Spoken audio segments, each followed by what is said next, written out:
Bonsoir et bienvenue au bulletin de nouvelles de la délégation de l'Université de Moncton pour les Jeux de la communication. Aujourd'hui, au téléjournal, le pouvoir du chef d'État ukrainien Viktor Yanukovych semblait s'éroder samedi alors que le siège de la présidence était contrôlé par des manifestants antigouvernementaux et que le gouvernement disait être prêt à une transition politique.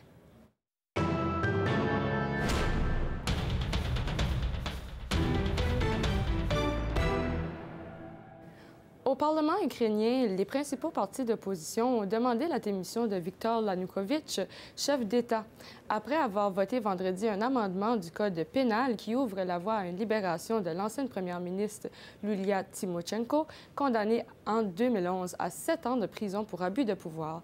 Le Parlement a adopté samedi une disposition qui accélère la procédure en rendant superflue sa ratification par l'exécutif.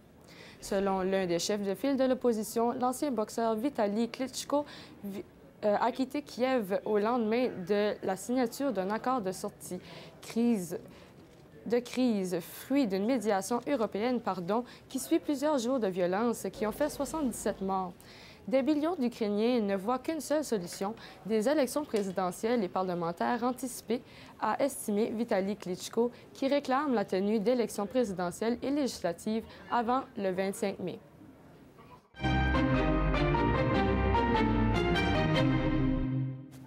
Maintenant, du côté économique avec notre analyste Vincent. Bonsoir. Bonsoir, Karina. Oui, donc au niveau des choses économiques, est-ce qu'il y a quelque chose qui a retenu votre attention au Nouveau-Brunswick? Oui, bien sûr. On parle ici du gouvernement Alward qui offre un projet vraiment fort avantageux pour les petites entreprises de la province. On parle d'une amélioration du programme de crédit d'impôt pour les investisseurs. Le ministre du Développement économique du Nouveau-Brunswick, M. Bruce Fitch, nous a informé que les investisseurs ont démontré un grand intérêt pour un programme favorable aux grands investissements.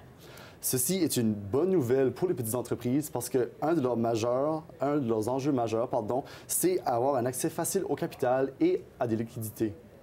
Et du côté national? Eh bien, on parle ici de la diminution de la valeur du dollar canadien, qui est une situation très inquiétante. On parle ici que la valeur du dollar canadien est à 90 sous américains.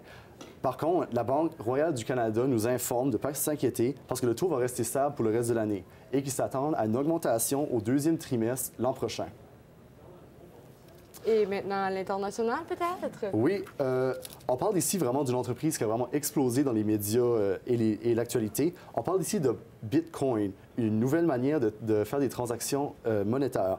Donc, c'est de la monnaie électronique. Puis la manière que ça fonctionne, c'est que les gens vont aller sur Internet, déposer de l'argent et convertir l'argent en Bitcoins.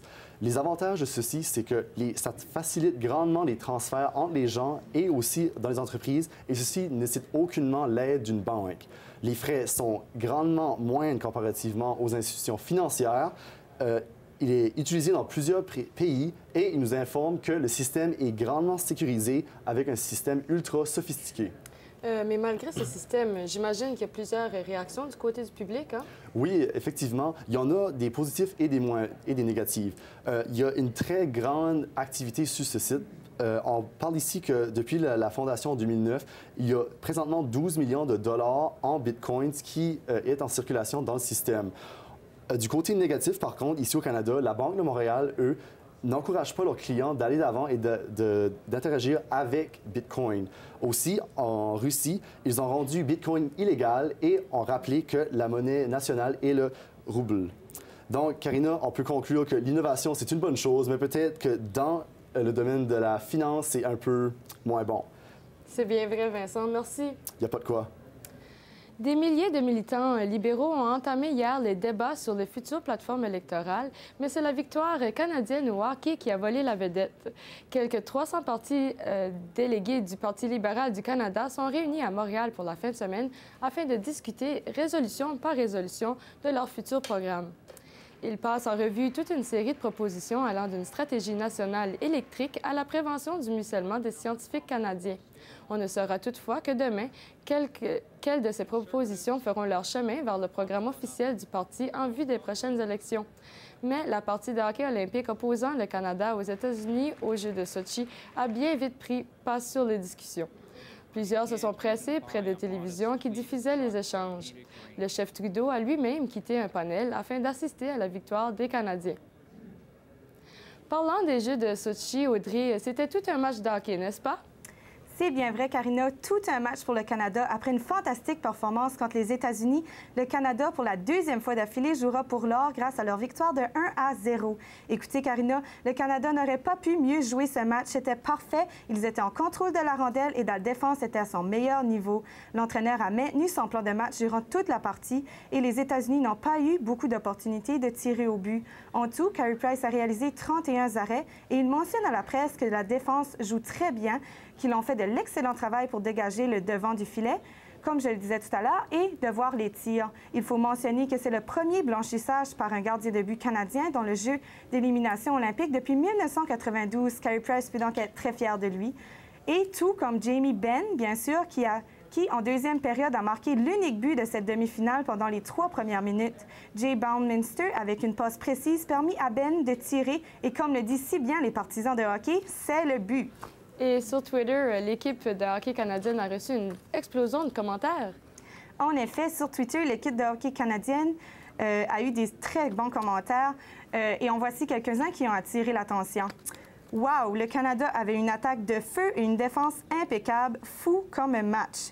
Et j'ai rarement eu aussi hâte de me réveiller à 6h45 un dimanche matin. En parlant de ceux qui ont hâte de se lever dimanche prochain, voici quelques images de la foule au bar du Forum de Montréal qui écoutait le match. Alors voilà, beaucoup d'énergie, beaucoup de bonheur. On peut ressentir l'excitation que les partisans dégagent. C'est vraiment fantastique. Les Jeux olympiques, c'est fait pour cela, pour vivre à fond les sports avec les athlètes. On voit fièrement le drapeau du Canada. C'est vraiment beau à voir. Donc, vraiment un bel aperçu de l'ambiance qu'il va avoir contre la Suède ce dimanche prochain. Karina? Merci beaucoup, Audrey. Au plaisir. Alors, au Nouveau-Brunswick, les étudiants internationaux de l'Université de Moncton vivent dans le doute. Une hausse des frais de scolarité demeure toujours incertaine à la suite de l'année dernière. Malgré ce sentiment d'inquiétude collectif, les étudiants internationaux continuent de choisir l'Université de Moncton. Voici le reportage de Mélanie Comeau sur le sujet. De payer pour continuer mes études, car je ne vois pas mes parents continuer à payer chaque année autant d'argent. Pour cela, je ne suis pas le seul. Les étudiants de l'Université de Moncton subissent des hausses de frais de scolarité depuis plusieurs années déjà. Ces hausses affectent la majorité des étudiants, en particulier les étudiants internationaux, qui sont un pourcentage important, soit 40 % de notre population étudiante à l'Université de Moncton. Malgré les contraintes budgétaires qu'apportent les hausses des frais de scolarité, il reste à savoir pourquoi les étudiants internationaux restent à l'Université de Moncton. Je n'avais pas le choix, comme tel, vu l'avancement de mon programme. Je continue à étudier à l'Université de Moncton malgré l'augmentation des frais de scolarité. Vu que je suis en dernière année et l'investissement initial que j'ai déjà fait auparavant. Je vais continuer à combattre pour avoir comme quelque chose d'acquis, même si je pars de l'université. Ceux qui vont arriver après nous trouvent quelque chose de bien pour eux. Il est clair que l'augmentation des frais de scolarité affecte de près ou de loin les étudiants internationaux de l'Université de Moncton. Certains d'entre eux songent à transférer l'université si la situation ne s'améliore pas. D'autres, ayant déjà investi depuis plusieurs années, essaient de trouver une solution. Voyons ce que le président de la Fédération des étudiants et étudiantes du Centre universitaire de Moncton, Kevin Arsenault, a à dire sur le sujet. La majorité des étudiants internationaux aiment la ville de Moncton, aiment l'Université de Moncton aussi.